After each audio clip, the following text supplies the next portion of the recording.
नमस्कार, ग्राउंड में टीम मौजूद है एक बार फिर से कुल्ली बॉर्डर पर किसान आंदोलन। हमारे साथ एक संत जुड़े हैं, उनसे जानेंगे कि जो संत हैं वो भी जुड़ चुके किसान आंदोलन में। गुरु जी प्रणाम। यहाँ देख सकते हैं आप। चलिए पहले हम आपके जो भगतगण हैं उनसे परिचय जान लेते हैं। इनका परिचय दे दें आप। स्वामी हर्षानंद जी। स्वामी हर्षानंद जी, स्वामी हर्षानंद जी प्रणाम। आप भी अपनी गद्दी वद्दी ध्यान मान सब छोड़कर यहाँ किसान आंदोलन में पहुँच गए हैं। क्या मोटिव है, क्या संदेश से देश की सरकार को देना चाहेंगे? जो हालात बने हुए हैं यहाँ और जो किसानों को लेके और सरकार के बीच में जो कश्मकश चली है, क्या कहना चाहेंगे? एक संत क्या संदेश देंगे आज देश की सरकार को किसान आंदोलन बारे?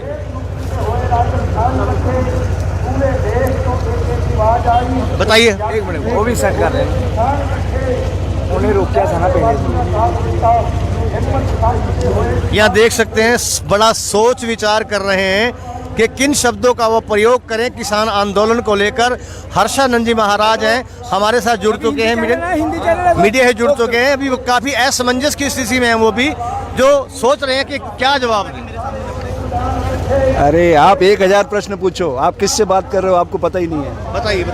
भारत की आत्मा गांव में निवास करती है। 6,32,000 गांव है भारत में। दुनिया की सारी वस्तुओं की कीमत बेचने वाले तय करते हैं, किसान की फसल की कीमत खरीदने वाला तय करता है। मैं आज इस पवित्र धरती से ये घोषणा करना चाहता हूँ जी, दुनिया की सारी वस्तुओं की कीमत खरीदने वाले तय करते हैं,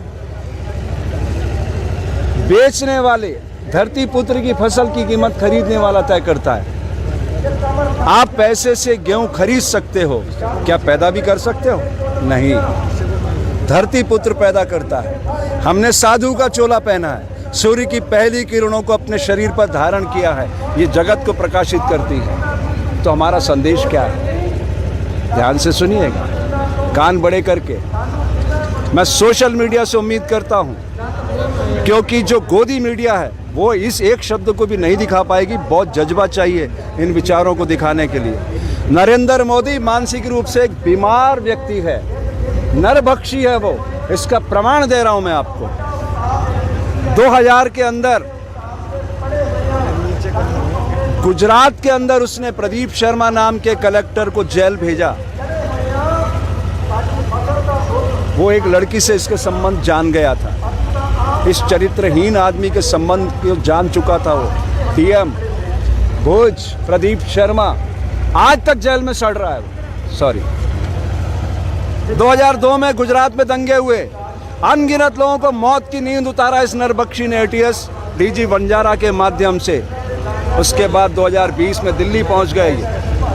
यहाँ भी यही खेल कर रहे थे, लेकिन देश का दिल है दिल्ली, जागृत हो गए लोग, इसलिए खून की नदियां बहाने से बच गए।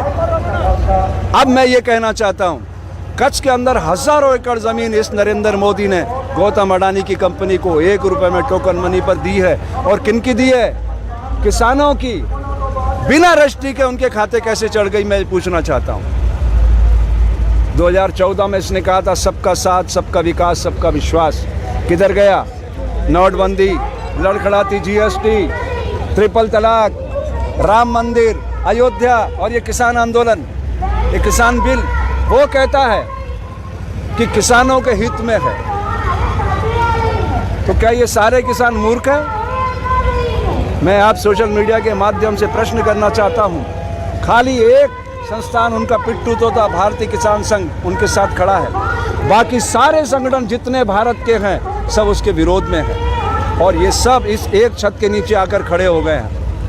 और ये जो पंजाब और हरियाणा और ये नैरेटिव चला रहा है कि खालिस्तानी हैं, आतंकवादी हैं, पाकिस्तान प्रायोजित हैं, उसके पीछे भी मैं आपको क्लियर करना चाहता हूँ वजह क्या है। क्योंकि उनके पास कोई मुद्दा नहीं है आरोप लगाने का, इसलिए सारे आरोप लगाए जा रहे हैं। समझिएगा गहराई से बात को आप। उनके पास कोई मुद्दा नहीं है। उन्होंने चुनाव लड़ा था एक सपना दिखाकर, बड़ा सपना दिखाकर, क्योंकि अमित शाह वहम का व्यापार करता है, एनसीडीएक्स का। सारी जिंदगी उसने सपने दिखाए हैं लोगों को, और ये तो नरबख्शी उसके साथ मिल गया और ये देश को गुलाम बनाना चाहते ईस्ट इंडिया कंपनी की तरह। तो मैं आप सबसे प्रार्थना करता हूँ, ये देश 1857 में आज़ादी का आंदोलन शुरू किया था, 90 साल इसने अपने खून से सींचा आज़ादी को। 1947 में आज़ादी आई। अनगिनत धर्मयोद्धाओं ने बलिदान दिया उस आज़ादी के लिए। अब ये बड़ा आंदोलन है, ये उससे भी बड़ा आंदोलन है आज़ादी के आंदोलन से। वो तो गोरे लोग थे, सिद्धांतवादी थे। अगर कोई उपवास करता था, कोई अनशन करता था, उनकी बात सुनते थे। इनके तो कान और आंखें दोनों बंद है, ऑडियो वीडियो दोनों बंद है, क्योंकि इनके पास 303 बहुमत है लोकसभा के अंदर। राज्यसभा में भी बहुमत आ गया।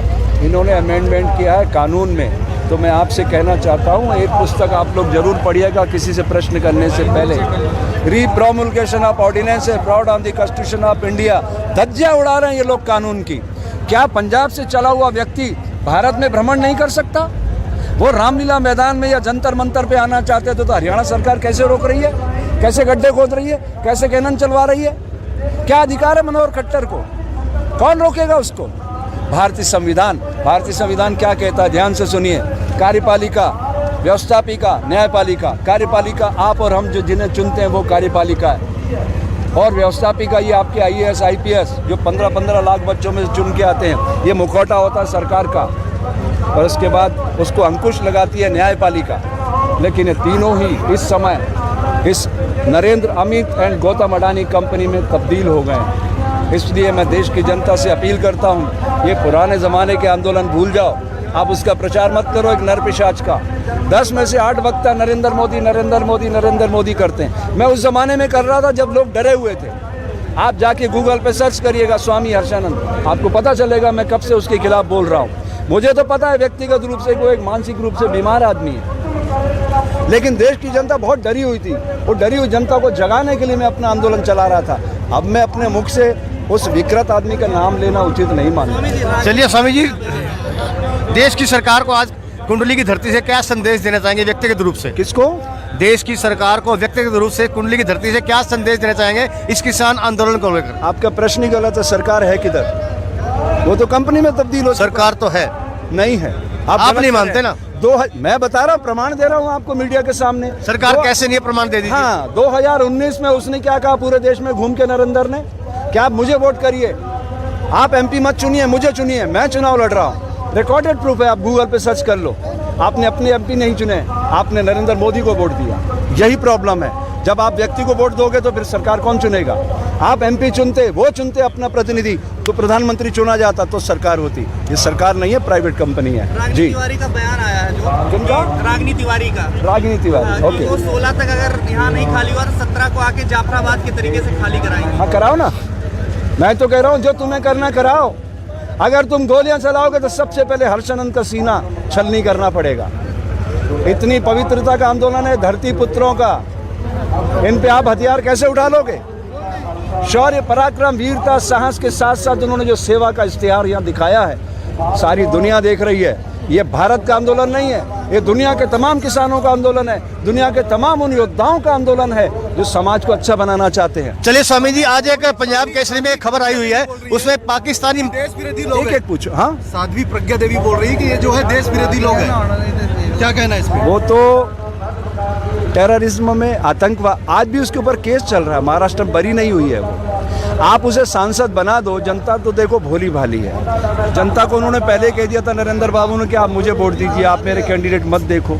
ये 2019 की बात कर रहा हूँ। अब ऐसी पीड़ाजनक स्थिति में मैं ये कहना चाहता हूँ कि हिंदुस्तान की जनता पेट से सोचती है। सोचने के लिए क्या है? दिमाग है। इस धरती पर सबसे बड़ा क्राइम अगर कहीं है तो वो भारत की धरती पर है, माँ के गर्भ से अछूत पैदा कर देना।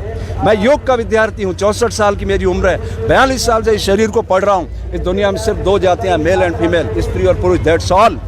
और ये जो शूद्र व क्षत्रिय ब्राह्मण है, ये बॉडी का इनर अरेंजमेंट है। अगर ये हम समझ जाएं, हर नवजात शिशु सुप्त विवेकानंद को जगाएगा, बिल गेट्स बनेगा, सुंदर पिचाई बनेगा, 5 करोड़ रुपए रोज कमाएगा, दुनिया को खुशहाल बनाएगा।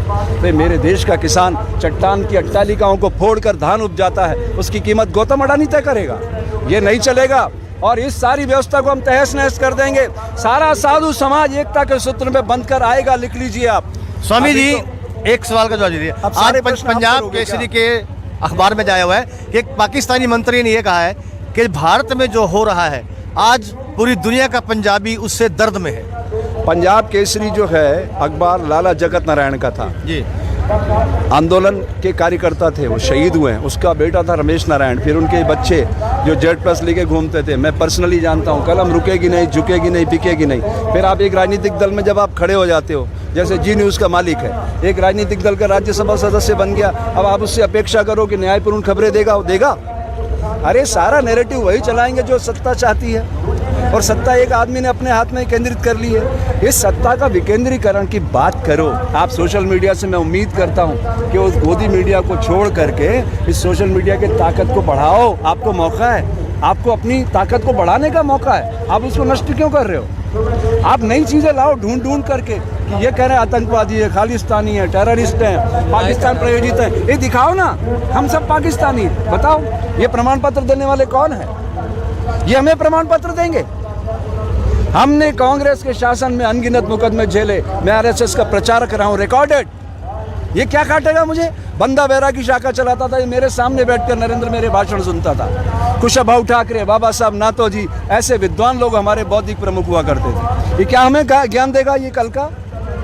हम इससे बहुत पुराने कार्यकर्ता रहे हैं। हम किसानों के साथ इसलिए खड़े हैं कि किसान भारत की आत्मा है और उसकी आवाज़ देने की। आपने देखा यहाँ हमारे साथ जुड़े थे स्वामी हर्षानंद जी, और उन्होंने साफ तौर पर यही कहा है कि हम किसानों से जुड़े हैं, हम किसानों की आत्मा हैं। और उन्होंने बेखौफ होकर, बेबाक होकर अपनी बातें रखी। ग्राउंड डे चैनल के माध्यम से हम अपने दर्शकों को बताना चाहेंगे, दिखाना चाहेंगे कि जो इस खबर को देखे, इस खबर को शेयर करे, लाइक करें, सब्सक्राइब करें। ग्राउंड मीडिया से मैं एक बार फिर से दिल्ली के कुंडली बॉर्डर से अपने कैमरा सहयोगी इंतजार आलम के साथ